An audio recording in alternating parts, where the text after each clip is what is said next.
Trasplante de órganos. ¿Ven la pantalla, chicos? Sí, Doc. ¿Se puede compartir perfectamente bien? Sí, Bueno, sí, sí. muy bien. Bueno, es una clase un poquito resumida la que les voy a dar. Es una clase del 2020 que la di, creo que por primera vez ahí en la Facultad de la Universidad de Mendoza. Más que nada es una cuestión para que ustedes entiendan fundamentalmente y tengan conciencia como médicos generalistas que van a hacer en el momento en que se reciban y obtengan el título, porque en honor a la verdad, les soy muy franco, es muy poca la cantidad de médicos que hoy en día tienen idea o saben conceptos básicos o tienen idea de los conceptos básicos de lo que es el trasplante de órganos, de lo que es la procuración de órganos y de este tipo de procedimiento terapéutico que no solo implica un gesto quirúrgico, sino también implica un manejo clínico tanto del donante como del paciente que va a ser trasplantado, al que nosotros llamamos receptor. O sea, tenemos un donante y tenemos un receptor. Generalmente ese donante puede ser un donante cadavérico, que eso también tienen que tener idea de qué significa el donante cadavérico. El donante cadavérico es aquel que tiene una muerte cerebral en donde hay una lesión del tronco, del bulbo y de la protuberancia, en donde las funciones vitales se han perdido por completo.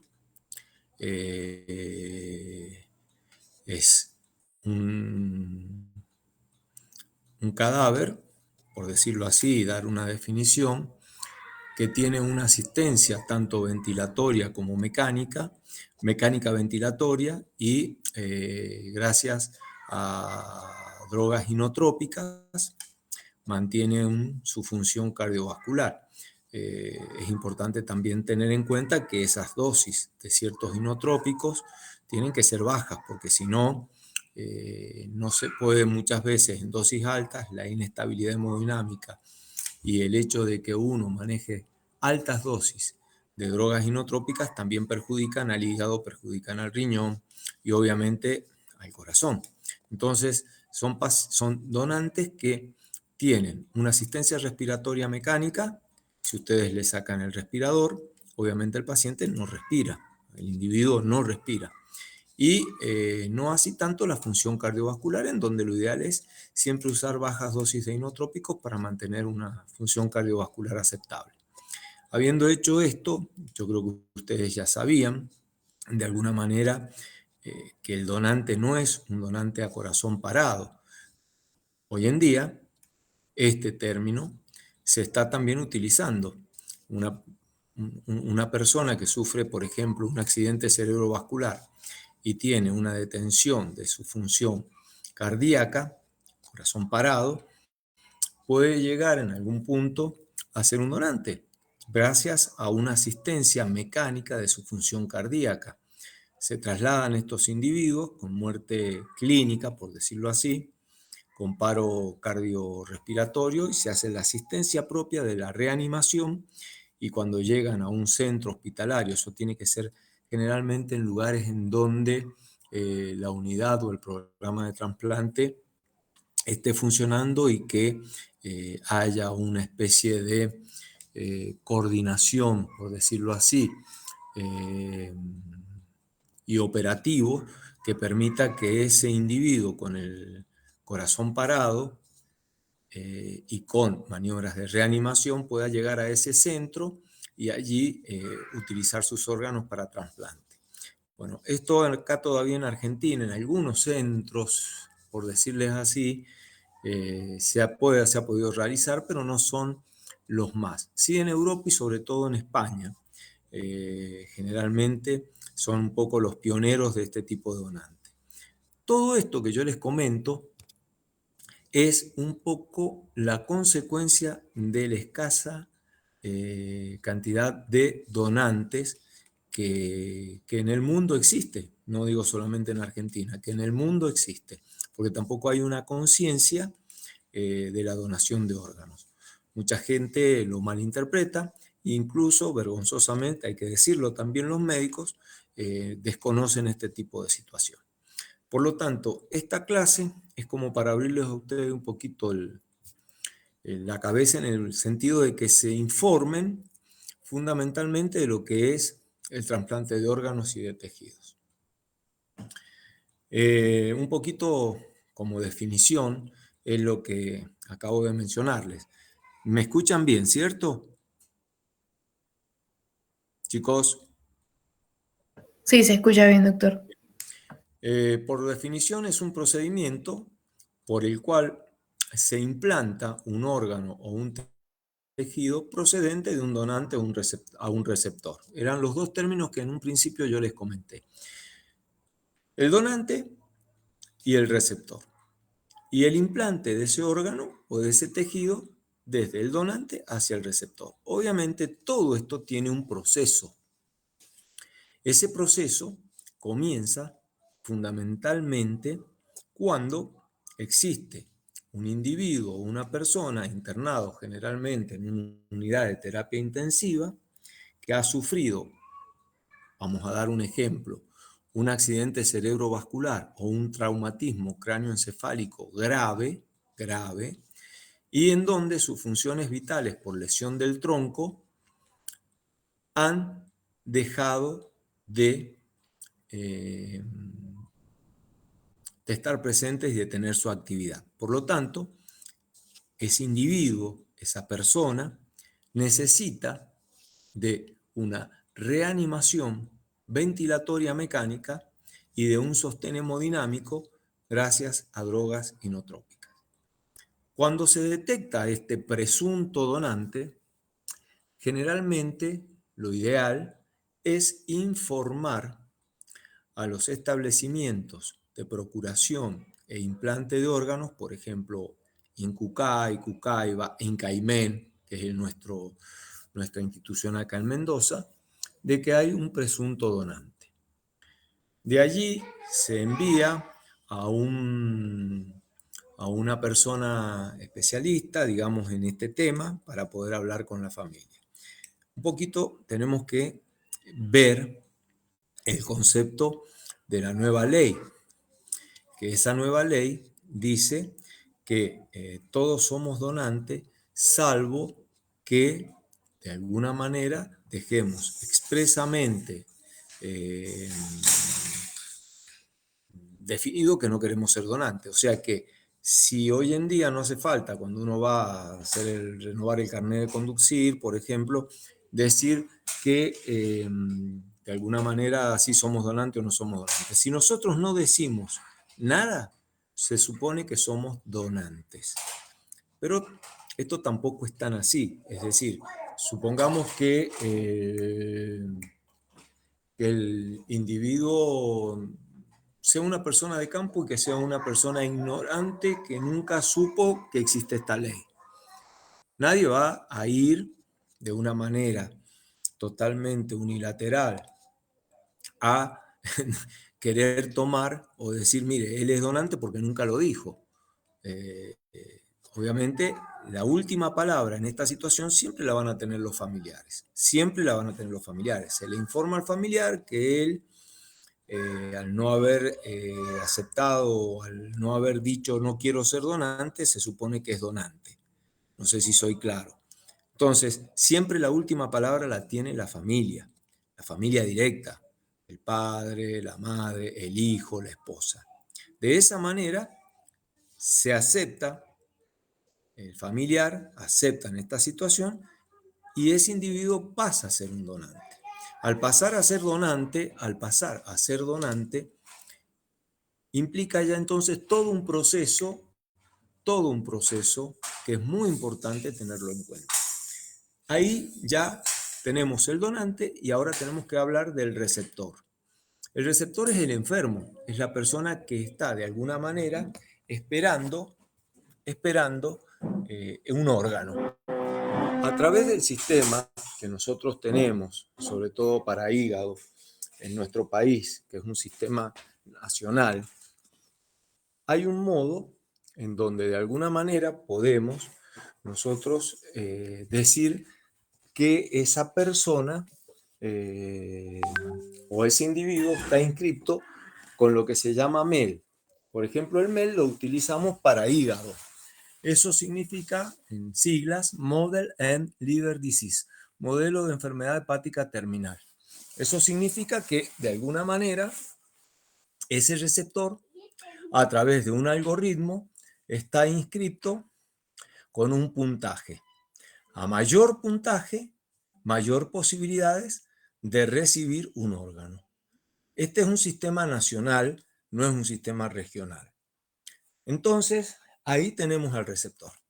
Una vez que se aceptó o una vez que se dijo que hay un donante, estas entidades comienzan de alguna manera a llamar por teléfono, así lisianamente, a todos los centros de trasplante y sobre todo a los primeros que tienen una lista de espera. Eso es fundamental que ustedes lo tengan presente, dado que esa lista de espera es fundamentalmente aplicable a el sistema de lo que les acababa de decir. Si sienten ruido son mis nietos que están acá en casa. Les pido disculpas. Estoy tratando de encontrar un lugar en donde yo pueda de alguna manera darle fin tranquilo a la clase. Ahí está. Bueno. ¿Ahí me escuchan? Chicos. Sí, Sí, se profe. escucha.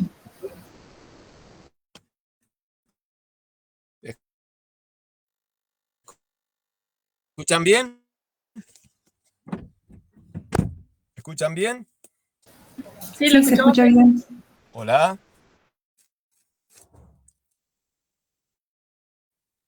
Bien, bien. Bueno, entonces, ¿cómo seguía? Entonces tenemos el receptor, llaman del Incucay o llaman de Cucaiba o llaman de cualquier provincia de estas entidades y nos dicen, doctor, mire, hay un donante en tal parte del país, por ahí es de la misma provincia donde habitamos, de sexo femenino, de tantos años de edad, del individuo, pulmón, hígado, páncreas, riñón, intestino y luego todos los otros que son los tejidos. En función de lo que el donante en sí al centro evalúe que es un buen donante o no es un buen donante, uno toma ese órgano. Toma ese órgano del donante. Un ejemplo que les voy a dar para que tengan idea es este. Llaman a las 2, 3 de la mañana o a las 12 de la noche, doctor, mire, estamos en una distribución hepática para el hígado.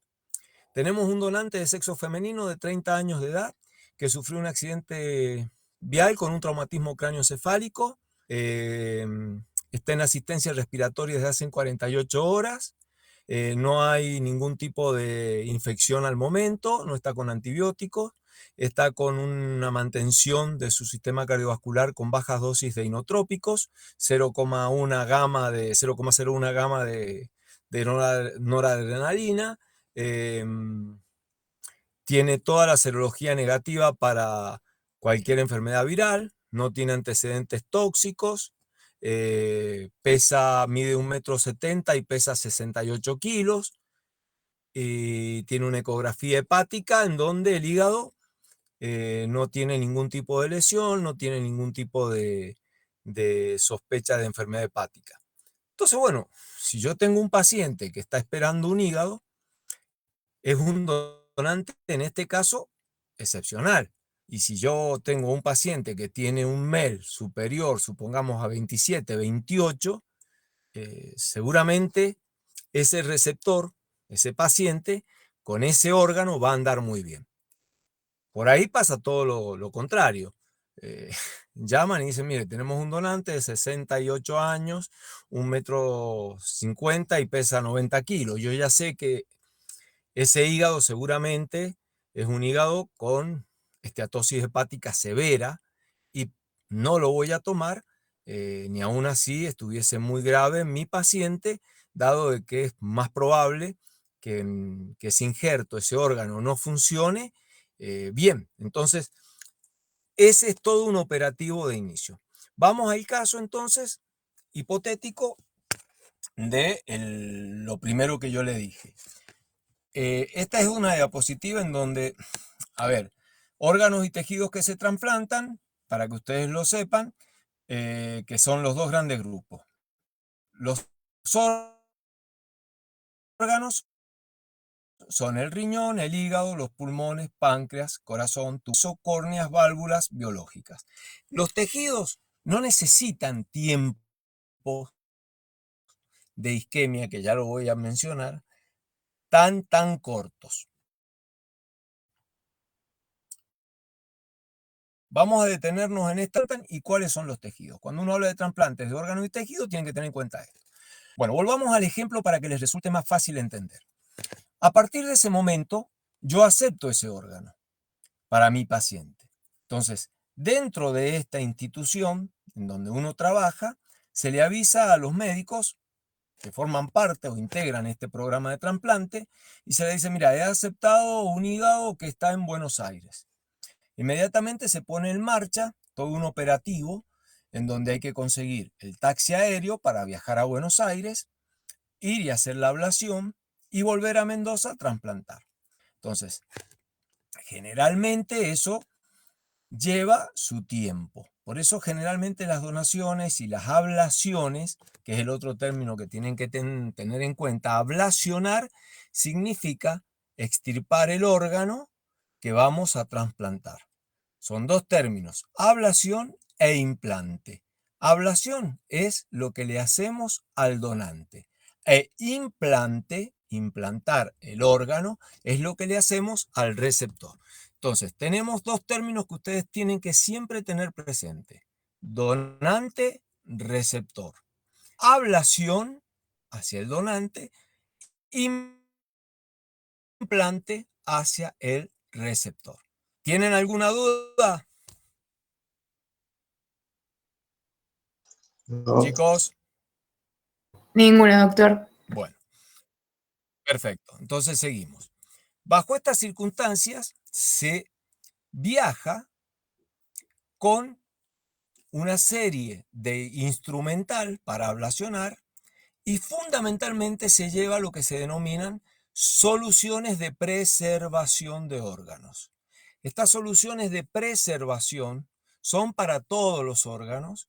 Hay algunas marcas que son mucho mejores que otras, pero son soluciones que permiten estabilizar la membrana celular para que no se destruya la célula y por ende el tejido. Entonces se denominan soluciones de preservación. Asociado a la solución de preservación se lleva también lo otro que es lo natural de la preservación. Imagínense, ¿qué es lo natural para preservar algo o un órgano? Cuando uno dice, che, me corté un dedo, se me perdió la parte de un dedo, ¿en dónde lo ponen? Inmediatamente, se los pregunto. Hielo. En el hielo. Entonces, el frío. El frío es la otra parte de la preservación de un órgano. Entonces, tenemos dos condiciones para preservar el órgano. Estas soluciones de preservación que son estabilizadores de la membrana celular y el frío que es lo que normalmente estabiliza. Bien, conserva, perdón. Una vez que se hace todo el procedimiento de la ablación, uno tiene un determinado tiempo para implantar el órgano. Por ejemplo, el corazón. El tiempo entre ablación e implante no tiene que superar las 5 horas. Por lo tanto, todo lo que es donación de corazón generalmente es regional. No se necesita que sea como en hígado una lista una lista nacional. Un ejemplo, Hospital Italiano de Mendoza, Hospital Español de Mendoza. Tienen un paciente con un problema cardiovascular que necesita urgente un trasplante y hay un donante en la provincia de Mendoza, en San Juan o en San Luis. La distancia prioriza por ese tiempo de isquemia fría, que así se denomina, que ese órgano sea tomado por o el Hospital Italiano o el Hospital Español de Mendoza, que son las dos entidades, o el Hospital Central, que son las tres entidades que hacen cirugía trasplante cardíaco. Obviamente, se le va a dar prioridad inminente de muerte tenga a corto plazo. Por lo tanto, en corazón, si bien hay una distribución nacional, pero prima también la regional. Y eso se debe al corto tiempo de isquemia fría. ¿Qué es lo que es isquemia fría? Es el tiempo en que yo ablaciono el órgano, lo dejo, lo lavo con esa solución de preservación, lo coloco en bolsas de traslado con hielo en una nevera, llego a mi centro, ya hay un grupo o un equipo que está iniciando la fase del explante del órgano, en el caso del corazón y del hígado, para luego hacer el implante.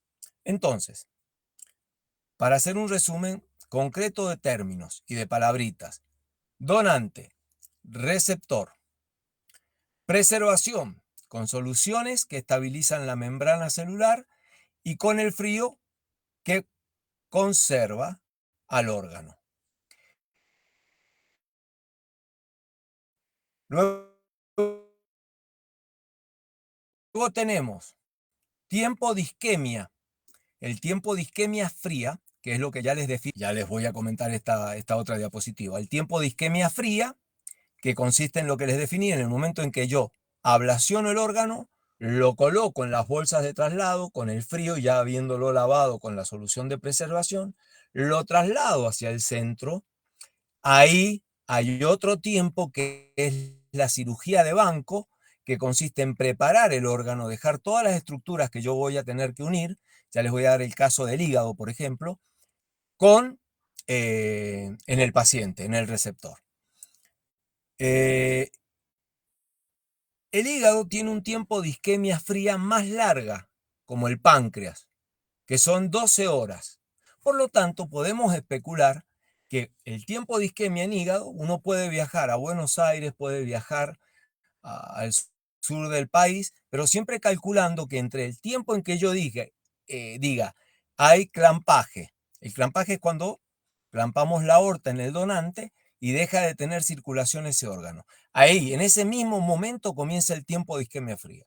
Si yo tengo en ese momento, hasta que termino de implantar el órgano en el receptor, menos de 12 horas, mejor. Seguramente ese órgano va a andar bien. Por eso es que el corazón, al tener menos tiempo de isquemia, necesita ser mucho más rápido y ágil. Generalmente en el proceso de ablación multiorgánica, los cirujanos cardiovasculares son los primeros que sacan el corazón y salen volando para implantar el órgano en su centro.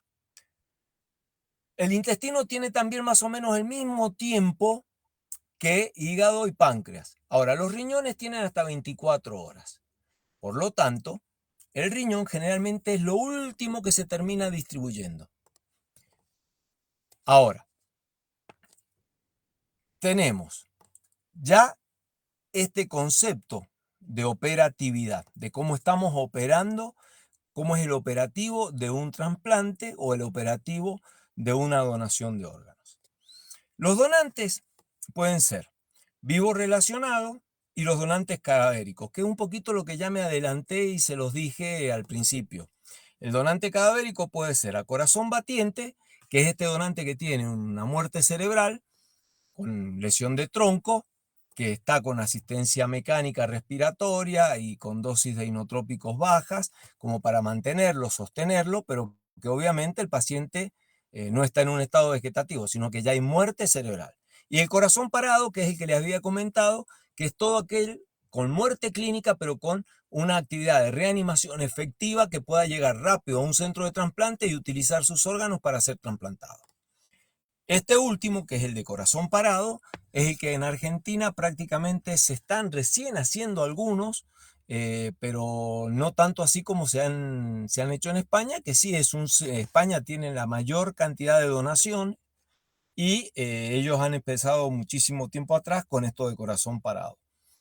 Y el donante vivo relacionado es el que ustedes deben de conocer, que es cuando alguien dona un riñón a un familiar, que haya una histocompatibilidad adecuada o correcta, o cuando se dona un segmento, una parte del hígado. Por ejemplo, el donante hepático vivo relacionado para un niño se extirpan los dos segmentos laterales del hígado, el 2 y el 3, y para el adulto generalmente el hígado derecho. O sea que tenemos un donante vivo, un ejemplo relacionado, un padre que le va a donar a su hijo un riñón, o un padre que le va a donar a su hijo adulto, pongamos, el hígado, la parte derecha del hígado, o una mamá o un papá que le va a donar a su hijo bebé el lóbulo izquierdo del hígado, los segmentos 2, 3. No vamos a hablar de técnica, pero sí el concepto es ese. Ese es el donante vivo relacionado. Siempre tiene que haber una relación familiar adecuada. A veces puede presentarse que haya un amigo, pero todo eso ya pasa a través de la justicia, a través de los jueces y demás, en donde se deja en claro esta situación. Porque esto también se puede prestar cuando no hay una relación familiar en un tráfico o venta de órganos. Eso a veces hay gente que le dice, mira, vos tenés el mismo grupo sanguíneo, sos compatible, te voy a pagar. Bueno, todo eso ya, cuando no hay una cuestión de relación familiar en donde uno sepa que ese acto de donación es un acto puramente por amor a quien está, papá a un hijo a un papá, una esposa a su marido, bueno, ya la otra parte no relacionada pasa por la justicia. Y hay un montón de situaciones que uno las ha vivido y bueno, después ese donante, cuando se le ha explicado cuáles son las posibilidades de complicaciones, que esto y que lo otro, ha dicho, no, bueno, ya veo que decido y nunca más volvieron con ese donante. Por una relación familiar de por medio, es lo que se dice donante vivo relacionado, es lo que uno tiene muchas veces que tener en cuenta. Los órganos y tejidos, ya les dije, perdonen, estoy ahí bien. Hemos ido un poquito adelantándonos. Acá les voy a mostrar en esto, si ustedes quieren, después me pasan un mail y les envío esta clase para que la tengan a los que les interesa y puedan de esta manera más o menos aplicar un poquito más, afianzar un poquito más estos conceptos. Diagnóstico de muerte y muerte encefálica. Tenemos los criterios cardiopulmonares y los criterios encefálicos. El criterio cardiopulmonar, que sería la muerte clínica, por así llamarla, es el cese irreversible de la función cardiopulmonar, pérdida irreversible de los signos vitales. Esto estaría un poquito hoy en día modificado, estaríamos ya hablando del paciente, del individuo a corazón parado. Y el diagnóstico de la muerte se documenta con un cese de la función cardiopulmonar, de forma irreversible. No hubo respuesta a la terapia o a cualquier otro medio de soporte disponible. Mientras que el criterio encefálico, que es la muerte cerebral, es el cese irreversible del funcionamiento del encéfalo, aún en presencia de funcionamiento cardiovascular y ventilatorio artificial. ¿Se dan cuenta? La definición de muerte cerebral es todo artificial. Y el diagnóstico de muerte, que eso no se los comenté, se hace siguiendo una guía estipulada para comprobar que efectivamente hay pérdida irreversible de las funciones del encéfalo. Por ejemplo, ausencia de la respiración, se saca el respirador, la asistencia ventilatoria y el individuo no puede mantener su ventilación espontánea. Y por la presencia o ausencia de ciertos reflejos. Obviamente que esto lo determinan neurólogos y gente muy especializada de estas instituciones. del Incaimen, el Kukai, Bain Kukai y todos los demás. ¿Entendieron? Sí, profe. Bien. Ahí, ahora vamos con las diapositivas un poquito a ir reafirmando lo que les he venido hablando. Por ejemplo, evaluación del donante. ¿Qué pasa cuando tenés un donante mayor de 65 años? Y generalmente, a veces, si vos tenés un receptor que no está tan mal, por ahí por la edad uno descarta a este donante. Pero ojo, a veces tenés donantes de 65 años que han sufrido un trauma cráneoencefálico o un accidente cerebrovascular y son personas impecables que jamás tomaron drogas antihipertensivas, que han tenido una vida sana, no han tenido consumos de alcohol, nada para pensar de que tienen un órgano. Por eso se los puse un órgano enfermo o un hígado enfermo. Por eso se los puse en signo de pregunta. Si a veces este tipo de donantes mayores de 65 años uno tiene que indagar mucho y valorar mucho los antecedentes de ese donante en su vida. Si no tomó alcohol, si no tomó qué medicación, si nunca estuvo expuesto a infecciones virales importantes, HIV, hepatitis B, hepatitis C. Si existen enfermedades preexistentes, eso es obvio, siempre preguntamos, che, ¿qué antecedentes tiene? La última vez o la antepenúltima vez que me llamaron por un donante era una persona de 1,60 m, 90 kilos, con antecedentes de alcoholismo y adicción a la cocaína para donante de hígado. Obviamente nadie lo había aceptado, menos nosotros. Nosotros estábamos en un lugar 101 en la lista, habían pasado por 100 centros y nadie lo aceptó. Obviamente tampoco lo aceptamos nosotros. Ese no es un buen donante por sus antecedentes. Luego tienen la serología positiva para HIV, para hepatitis B, para hepatitis C, toxoplasmosis, Chagas. También eso a veces es discutible. Bueno, HIV, hepatitis B y hepatitis C generalmente no tomamos, en este caso, hígado. Toxoplasmosis, a veces lo charlamos mucho con el hepatólogo, al igual que el Chagas.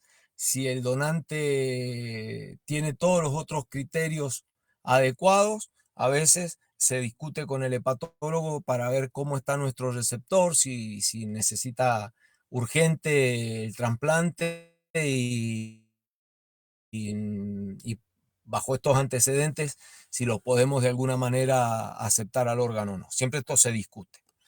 Los mantenimientos en la unidad de terapia intensiva, eso es muy importante que lo tengan presente, porque si alguna vez alguien hace terapia intensiva, es importante que no se descarte esa persona, a ese individuo,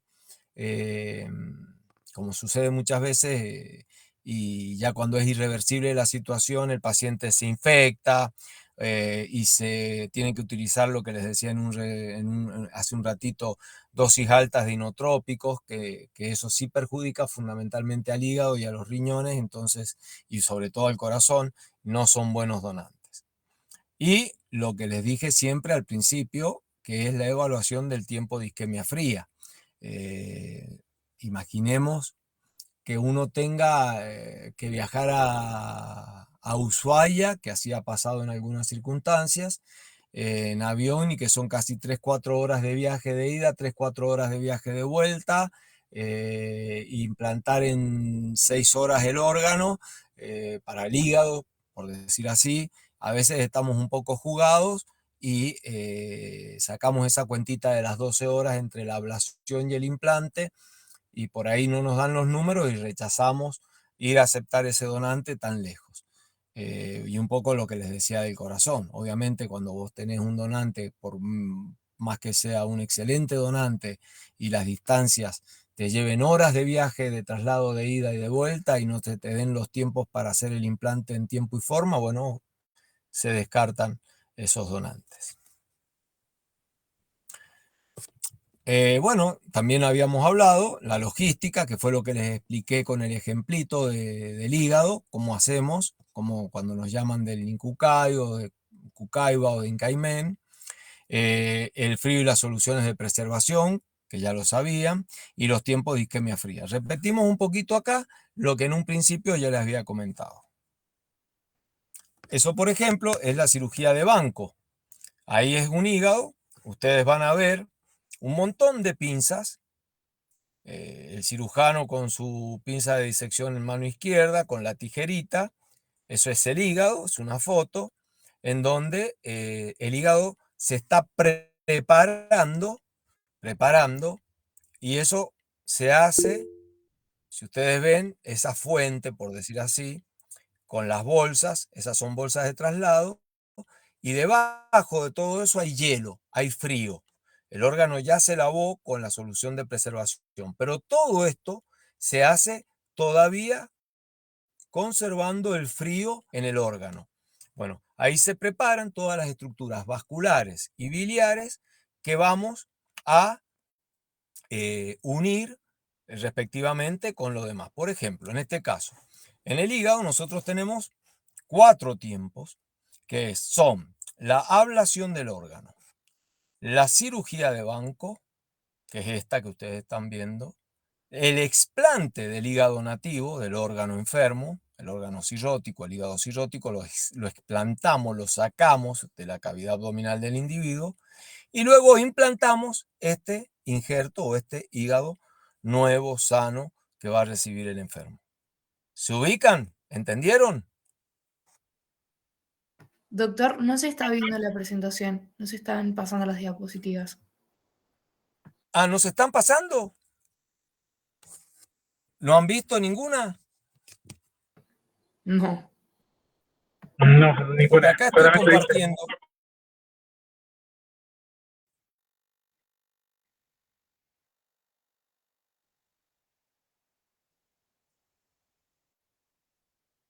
¿Perdón?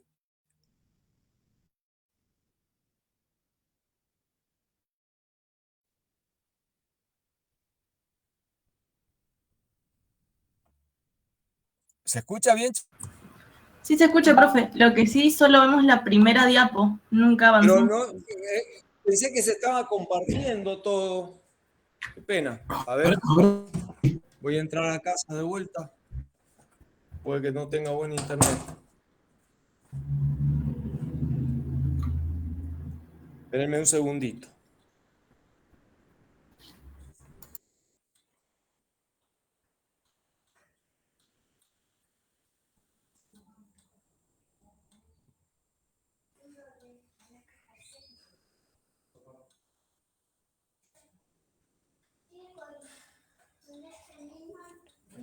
No sé, no se puede compartir. Ahí estoy compartiéndolo.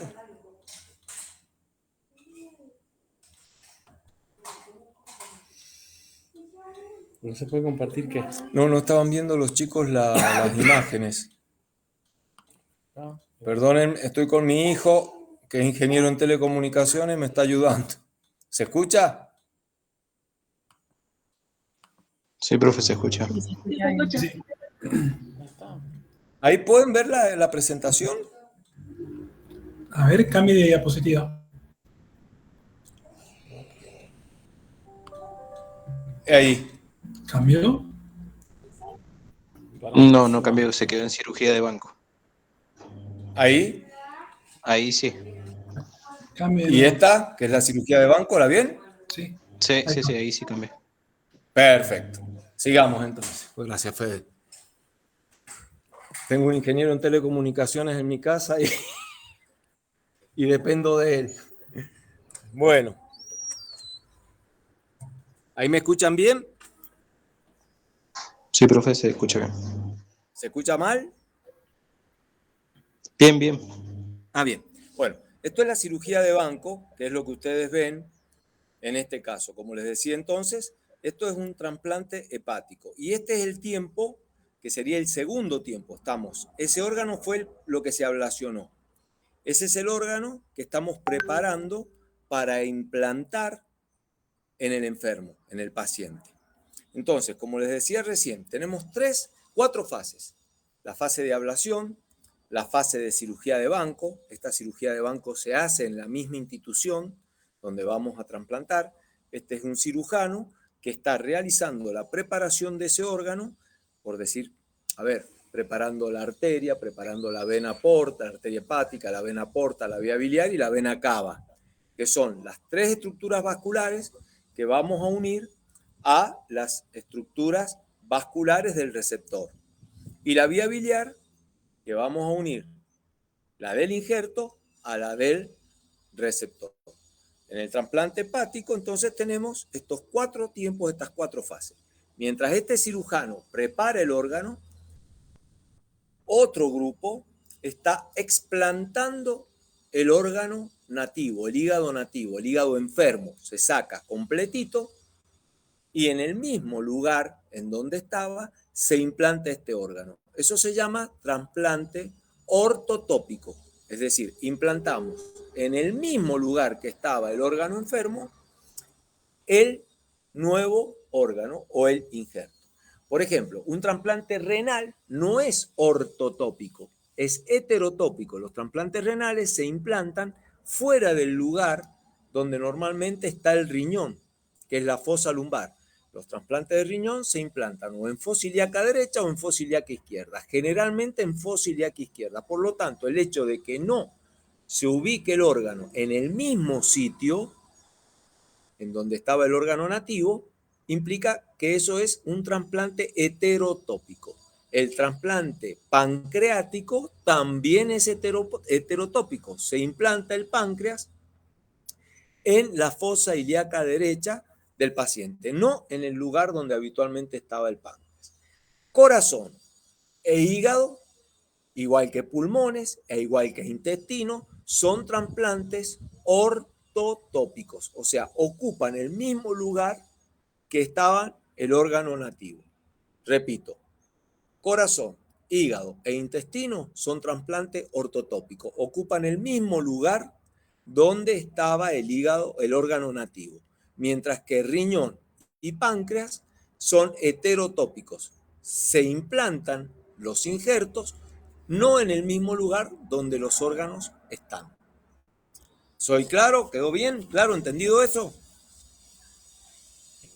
Sí, profesor, sí. Perfecto. Bueno. Vamos a ir a esto. Bueno, profe, ahí tienen la vena en la diapositiva. Sí, profe, tengo una pregunta. Sí, escucho. En el caso del páncreas, ¿cómo conectan, digamos, el páncreas exócrino? ¿Hacia dónde lo vuelcan? Muy buena pregunta. Bueno, el páncreas tiene 2 funciones, endocrina y exócrina. La endocrina, obviamente, todo lo que es la formación de insulina pasa a través de los islotes a la circulación sanguínea.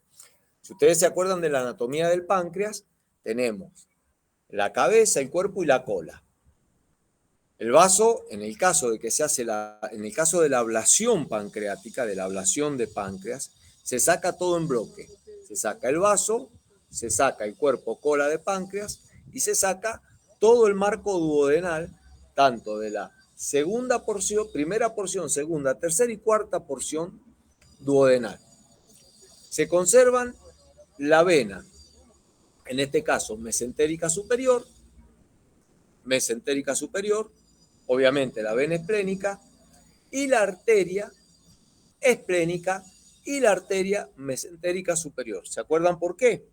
Porque de esa manera, en el páncreas, los implantes, fundamentalmente, y la circulación del páncreas arterial depende de la arteria esplénica y de la arteria mesentérica superior, las pancreáticas duodenales superiores y las pancreáticas duodenales inferiores. Por lo tanto, esos 2 ejes vasculares, arteria esplénica, arteria mesentérica superior, tienen que ir con la pieza del páncreas y la vena mesentérica superior y una porción de la vena porta. Bueno, la parte vascular del páncreas, cuando se implanta en la fosa ilíaca izquierda, se unen la parte vascular a las arterias ilíacas, generalmente a la ilíaca externa, y la parte venosa, el drenaje venoso, a veces se aconseja que sea más anatómico, que se anatomose a la vena mesentérica superior o a la vena porta del receptor. Pero es mucho más fácil hacer la anastomosis a la vena cava o a la vena ilíaca externa. ¿Se ubican? ¿Soy claro? Sí, profe, igual yo me refería al Wilson, al conducto No, pancreático. bueno, esa es la parte vascular. Ahí no Claro. habría problema. Ahora, la parte donde drena el conducto de Wilson, no se anastomosa el Wilson, se anastomosa todo el marco duodenal, que también se preserva a través de la irrigación de las ramas, perdón, de la mesentérica superior. Todo el marco duodenal se une o a la vejiga para que el drenaje de la amilasa vaya a la vejiga o al intestino delgado. ¿Por qué? Se van a preguntar ustedes a la vejiga. ¿Y qué pasa con la función exócrina del páncreas? El paciente va a quedar con una insuficiencia pancreática exócrina. Y sí, tienen razón. Queda con una insuficiencia pancreática exócrina. Pero el hecho de que se anastomose a la vejiga, generalmente dicen de que se pueden hacer mejores dosificaciones de amilasa, que eso permite ver la buena funcionalidad del injerto, la amilasuria. Y que si existiera una fístula, esa fístula es más manejable cuando está hecha la vejiga que cuando está hecha el intestino. Pero lo que hoy en día se hace, y ya prácticamente no se hace más, es esa anastomosis a la vejiga. Hoy en día se trata de preservar que el flujo de enzimas pancreáticas vayan al intestino delgado. De esa manera, el paciente no tendría una insuficiencia pancreática exócrina, una IP, insuficiencia pancreática exócrina. Entonces, ¿qué se hace? Se anastomosa el marco duodenal, no se saca el duodeno. El marco duodenal queda en ese bloque y se anatomosa al intestino delgado. ¿Quedó clara tu pregunta? Sí, gracias. ¿Seguro? Sí, gracias. Bueno, entonces después tenemos el trasplante ortotópico, que se los acabo de definir, y el trasplante heterotópico. Los cuidados postoperatorios, generalmente, de los pacientes que se trasplantan, son como todo. El trasplante yo les diría que es una disciplina, sobre todo el trasplante hepático y el trasplante pancreático, de la cirugía digestiva. Por lo tanto, las complicaciones que nosotros y los cuidados postoperatorios que tenemos que tener son fundamentalmente los mismos que en cualquier paciente de una cirugía digestiva mayor, de una hepatectomía mayor, de una duodenopancreatectomía, de una pancreatectomía corporocaudal. O sea, que estamos en presencia de complicaciones que pueden ser las mismas que tenemos generalmente en una cirugía digestiva de alta complejidad. Por lo tanto, siempre tenemos que observar a esos pacientes en función de los sangrados postoperatorios inmediatos, las fístulas, los abscesos, las infecciones de herida, las infecciones intraabdominales, que son lo que generalmente siempre vamos a controlar en cualquier tipo de cirugía de alta complejidad del tubo digestivo.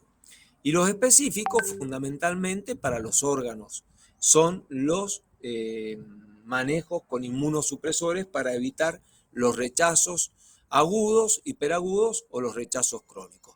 Eso generalmente ya lo manejan los nefrólogos, especialistas en trasplante, o los hepatólogos, especialistas en trasplante, con diferentes tipos de drogas inmunosupresoras para evitar estas complicaciones específicas que yo les diría fundamentalmente son los rechazos. Que ahora vamos a ver esta y vamos a hacer una pequeña introducción a lo que es el rechazo.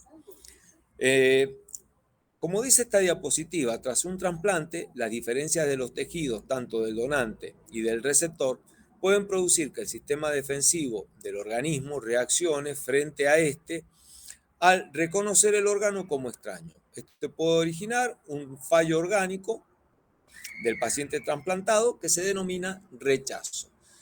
O sea, el mismo sistema inmune del receptor, obviamente, puede reconocer ya les voy a explicar un poquito cómo se hace en hígado, como un órgano extraño y puede generar anticuerpos contra ese órgano. Esos anticuerpos que van a ir contra ese órgano es lo que genera el rechazo. El rechazo puede ser hiperagudo, que ya casi no existe con las nuevas drogas inmunosupresoras, los sueros antilinfocitarios y algunos biológicos.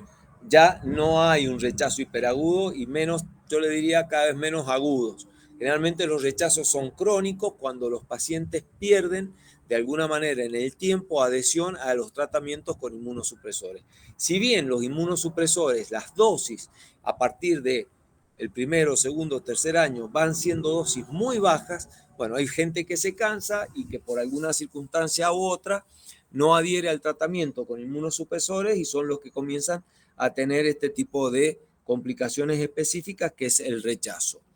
Eso es importante que ustedes lo tengan en cuenta. En el hígado, generalmente, nosotros no hacemos, trasplantamos según el grupo sanguíneo, tanto del donante que sea compatible con el grupo sanguíneo del receptor.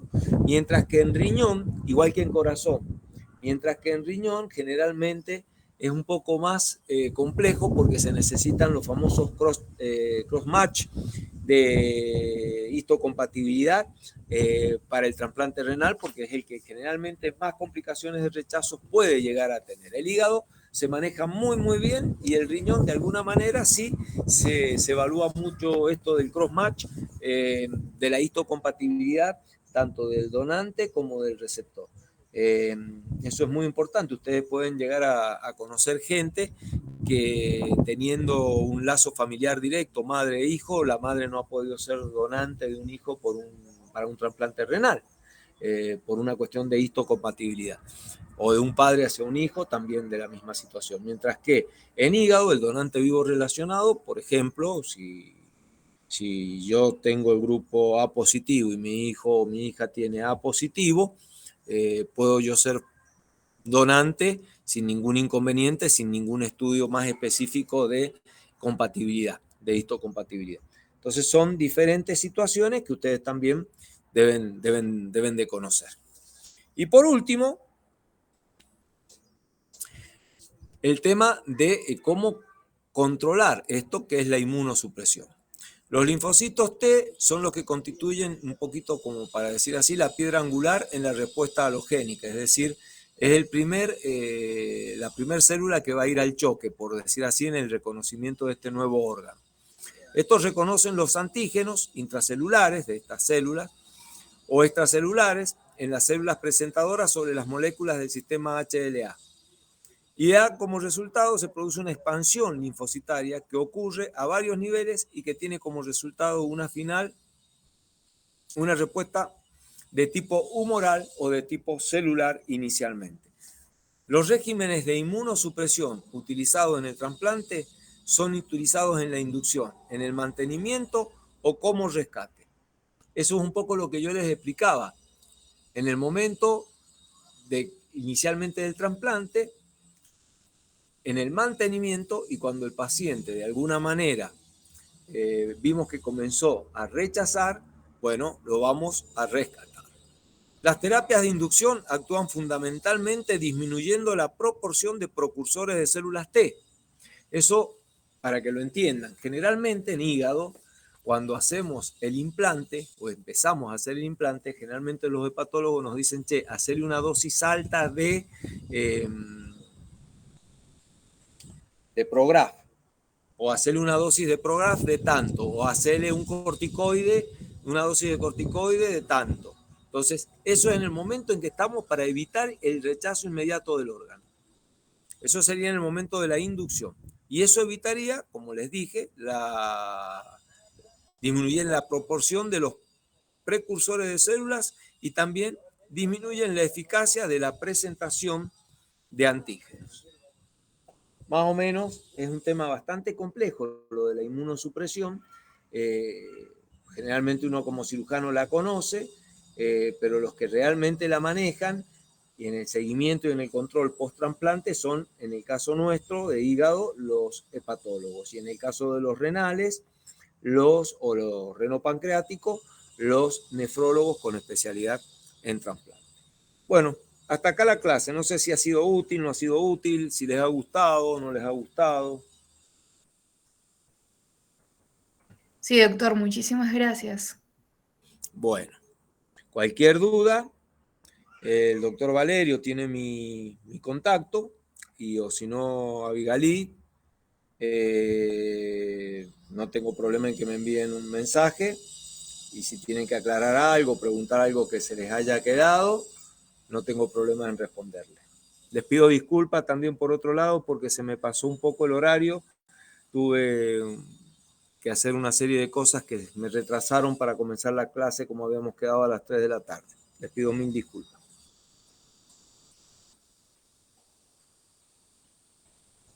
Está bien, profe, gracias. Bueno, chicos, que anden muy bien, suerte. Chao, profe, hasta luego. No hay problema, chao, profe, Profe, hasta Hasta gracias. luego. luego, chau, chau.